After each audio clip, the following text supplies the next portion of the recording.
Métro, boulot, gynéco. Le micro des gynécos, les podcasts de la GOF. Bonjour et bienvenue sur la chaîne podcast de la GOF, le micro des gynécos. Aujourd'hui, Léa reçoit à nouveau le docteur Pizzo Ferrato, MCUPH en gynécologie obstétrique au CHU de Poitiers, spécialiste des PCR.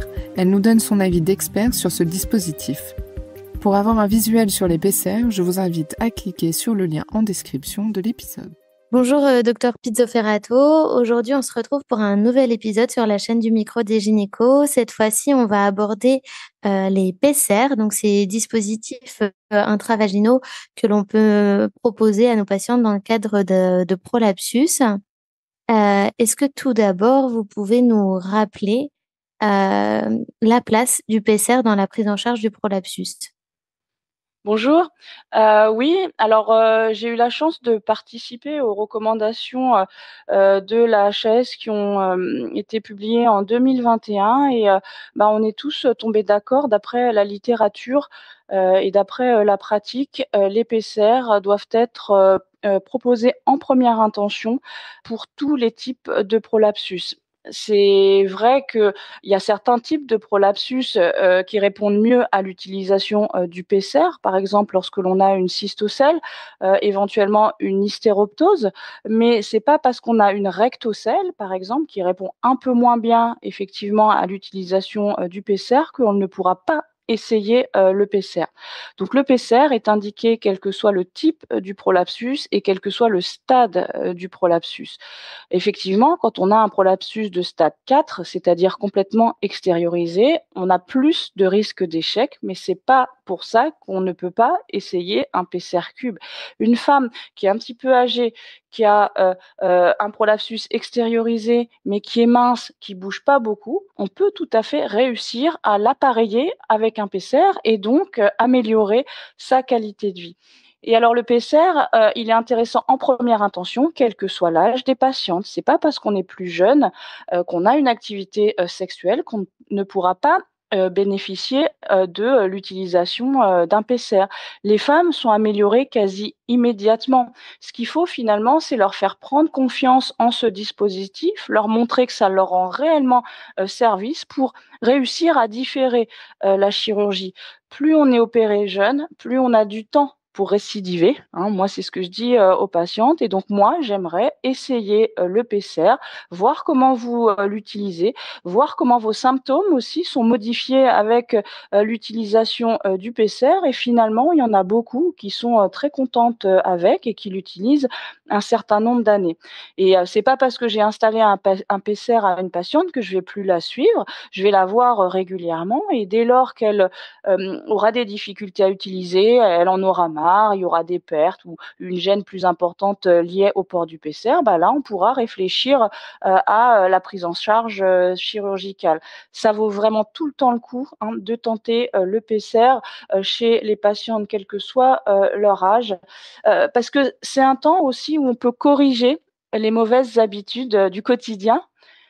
Comme la poussée défécatoire, hein, quand on pousse beaucoup à chaque fois qu'on va à la selle, le PCR, il va bouger, il peut bouger, mais le prolapsus aussi et donc revenir malgré une chirurgie.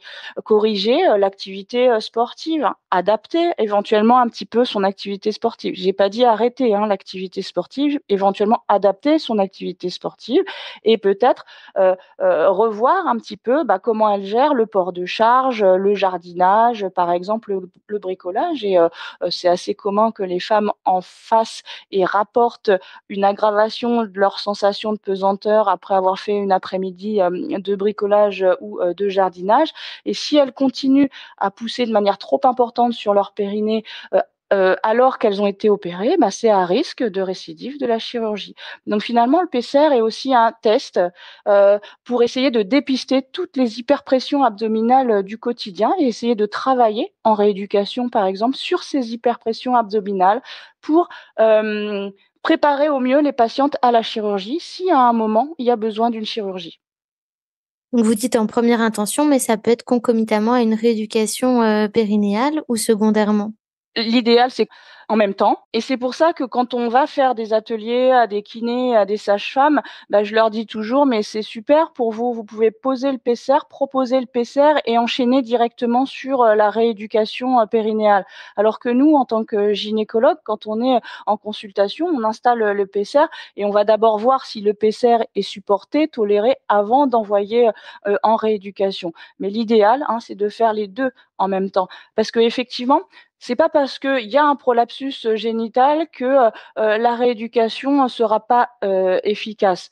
La rééducation, hein, dans les recommandations, elle est efficace sur les symptômes et un petit peu sur le stade, du prolapsus, pour les prolapsus, modérés. Donc la rééducation est également, un traitement de première intention, dans la prise en charge du prolapsus génital de la femme. D'accord, et alors est-ce que vous pouvez rappeler les différents types, de PCR qui existent et puis leurs indications? Alors, on a différents types, de PCR avec certains qu'on utilise plus que d'autres, en France et les principaux, PCR utilisés en France, ce sont les PCR anneaux.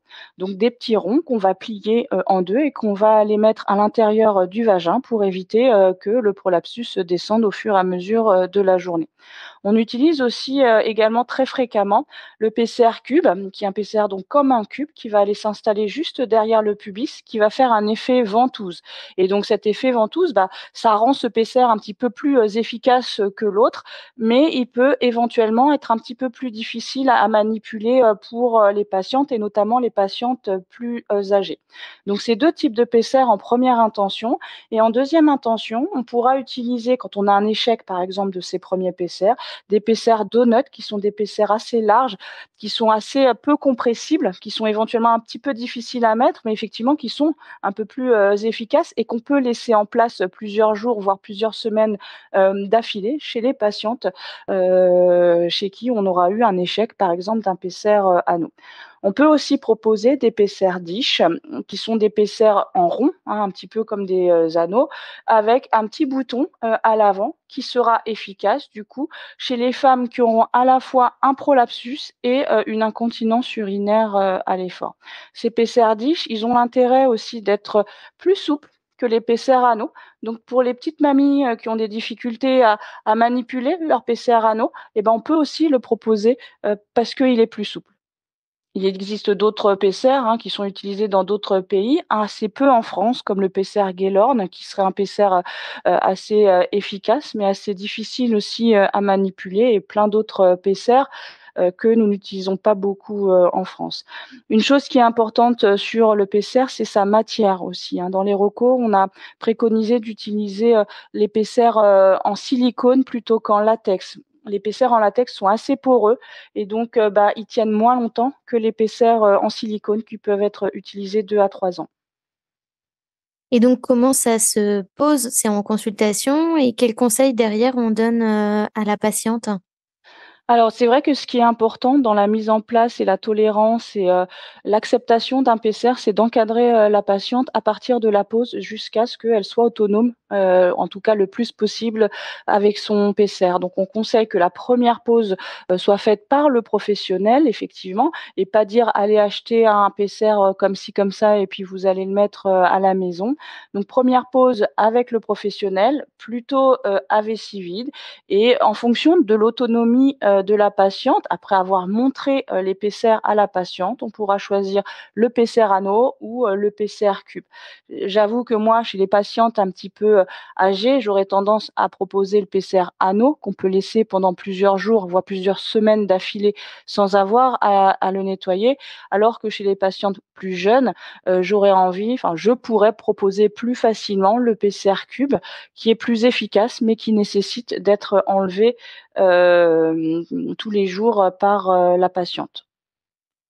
Donc c'est quelque chose qui se porte, 24 heures sur 24 et se retire, globalement une fois par jour pour être, nettoyé? Que ce soit l'épaisseur anneau ou l'épaisseur cube, on peut l'utiliser en port continu, c'est-à-dire tous les jours, effectivement. L'épaisseur cube, il faudra l'enlever pour le nettoyer avant de le repositionner. Et la plupart du temps, les femmes l'enlèvent le soir et le remettent le lendemain matin. Ça permet d'avoir une petite pause la nuit sans l'épaisseur. L'épaisseur anneau, par contre, ils ont l'avantage de pouvoir être portés plusieurs jours, même plusieurs semaines sans être nettoyés. Chez les patientes un petit peu âgées qui ont des difficultés de manipulation, on les voit tous les 4 à 6 mois. Donc ce qu'on dit aux patientes, c'est: vous le nettoyez à la fréquence qui vous convient, le mieux, mais au maximum, c'est tous les 4 à 6 mois. Moi, je conseille tous les 15 jours, par exemple.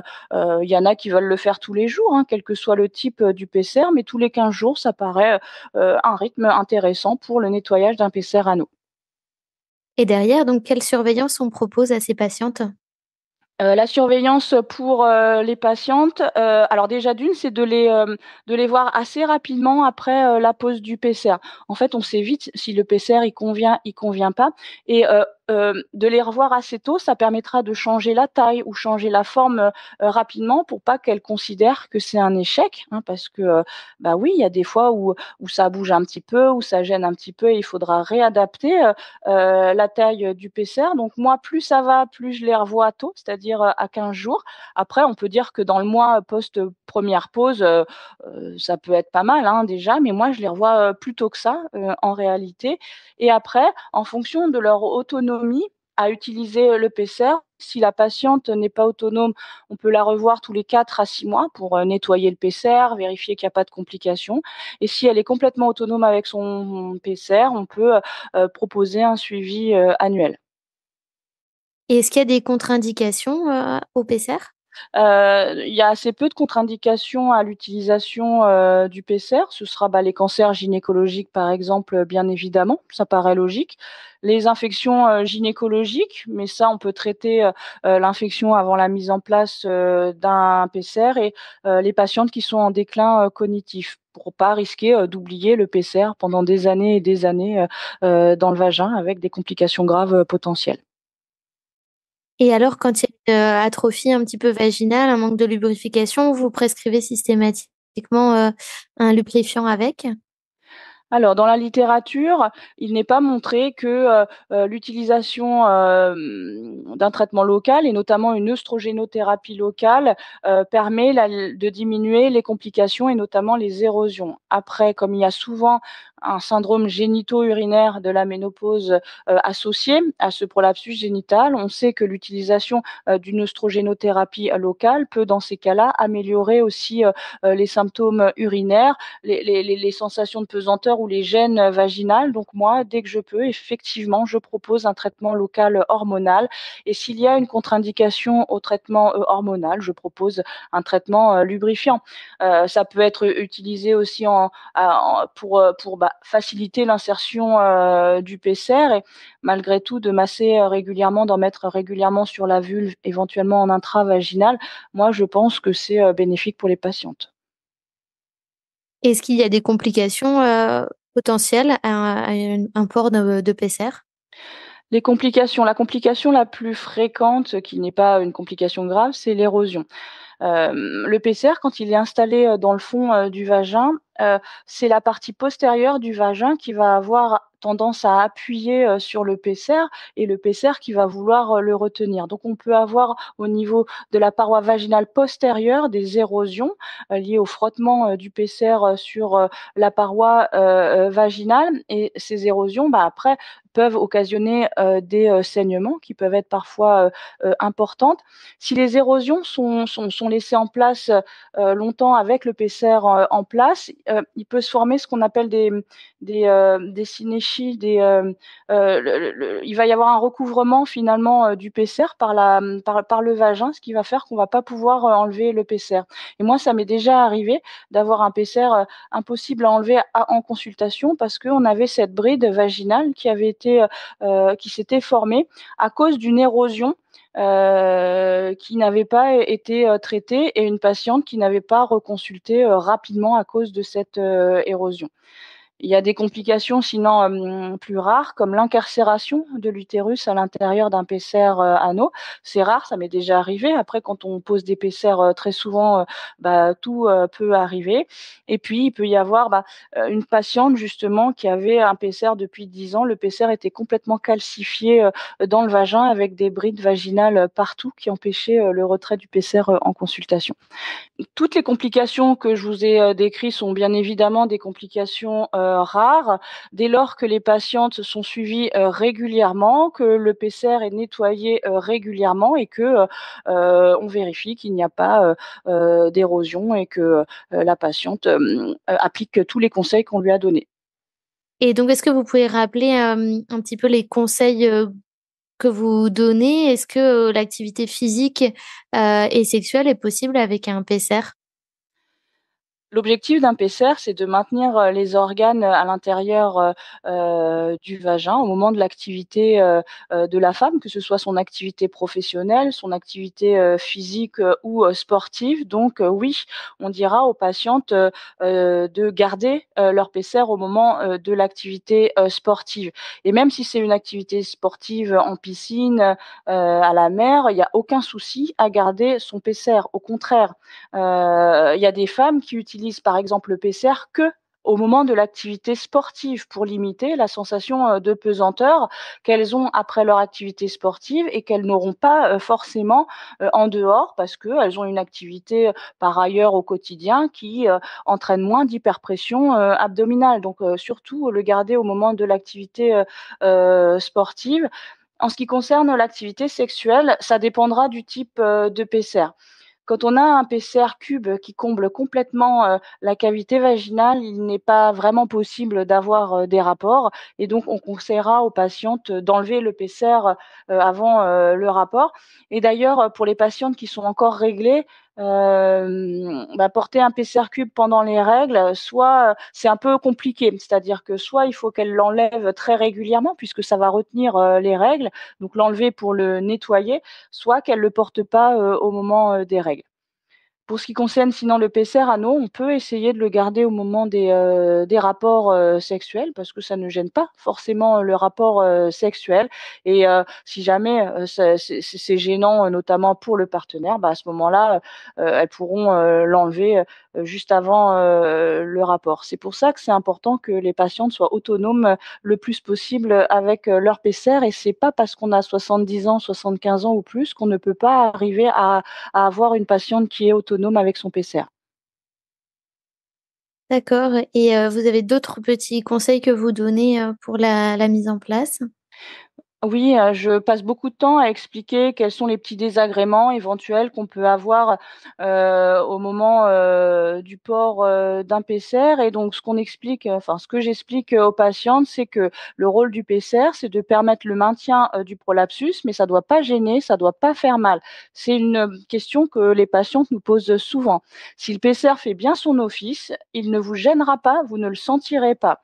Il y a des patientes qui nous disent: «Oui et s'il bouge un petit peu, est-ce que, c'est embêtant?» Je leur dis: «Non, s'il bouge un petit peu, mais qu'il ne vous gêne pas et qui, continue à faire son travail, il y a aucun souci». Je leur dis également que, comme c'est un corps étranger intravaginal, il peut y avoir quelques pertes, vaginales qui seront un peu blanchâtres, voire un peu, jaunâtres, pour pas qu'elles soient étonnées, d'avoir ces pertes et qu'elles soient du coup, étonnées de ça et qu'elles disent: «Oh là là, c'est pas bien, le PCR». Par contre, je leur dirais avoir des pertes verdâtres ou malodorantes, bien évidemment, ça, c'est pas normal. Je leur conseillerais, également de surveiller leur vidange vésicale. Un PCR qui fait son office ne doit pas empêcher la bonne vidange de la vessie. S'il empêche cette vidange de la vessie, c'est qu'il est trop gros, hein, il comprime trop, le canal urinaire et donc il empêche, la vidange, de, la vessie. Ce qu'il faut aussi, dire, aux patientes, en prévention, enfin en anticipation, c'est que, on peut avoir des fuites, avec un PCR en place. C'est pas le PCR qui cause les fuites, c'est le fait d'avoir remonté le prolapsus qui démasque les fuites. Si la patiente est au courant avant, de voir survenir ces fuites à prolapsus refoulés, elle dira pas, «Oh là là, c'est pas bien le PCR». On au moins elle aura été, au courant, avant. Et une autre chose et pas des moindres pour ma part, en tout cas, c'est la constipation. Encore une fois, on pousse à la selle, on peut, perdre son PCR à la selle. C'est pas que le PCR ne tient pas, c'est que la poussée défécatoire est trop importante. Donc le PCR est un marqueur d'une poussée défécatoire trop importante et nombre de femmes me disent: «J'ai fait des activités, je suis allée faire les courses, j'ai marché et finalement j'ai perdu mon PCR à la selle». Donc ça veut dire qu'il va falloir travailler sur la position défécatoire, la consistance des selles pour faire que le PCR il tienne, au moment de la selle parce qu'il tient dans les autres circonstances. Donc la constipation pour moi c'est la plaie, hein, du périnée et quand on dit, «Mon PCR il me gêne quand je vais à la selle», bah, c'est peut-être pas le PCR qui gêne, c'est peut-être le fait d'avoir des selles trop dures, dans le rectum qui fait que ça rend le PCR, inconfortable. Merci, pour, toutes ces informations, importantes, sur le PCR et pour nos patientes.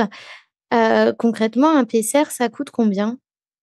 Alors c'est assez variable, entre les pharmacies et c'est pour ça qu'il ne faut pas hésiter à faire plusieurs, pharmacies, voire éventuellement, regarder, sur certains sites, qui sont assez, spécialisés, sur, les PCR et c'est autour de 60 €.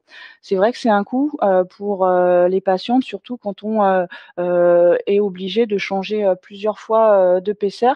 C'est pour ça qu'il est utile d'avoir, plusieurs PCR ou d'avoir des kits, de PCR pour faire les essais avec la patiente et faire acheter après à la patiente le PCR qui sera le plus adapté. Mais il y a du travail qui est fait actuellement pour essayer justement de remettre en place le remboursement du PCR. Pour moi, le service rendu, il est tellement énorme qu'il faut que ce soit des dispositifs qui soient remboursés dans les années à venir. Parce qu'on rappelle que pour l'instant, il y a aucune prise en charge, par la sécurité sociale. C'est ça. Merci beaucoup. Merci à tous de nous avoir écoutés aujourd'hui. Rendez-vous la semaine prochaine pour un nouvel épisode. Vous retrouverez toutes les ressources et références de ce podcast dans la description et surtout, n'hésitez pas à vous abonner à la chaîne, à lui accorder 5 étoiles, voire même à en parler autour de vous. Métro, boulot, Gynéco.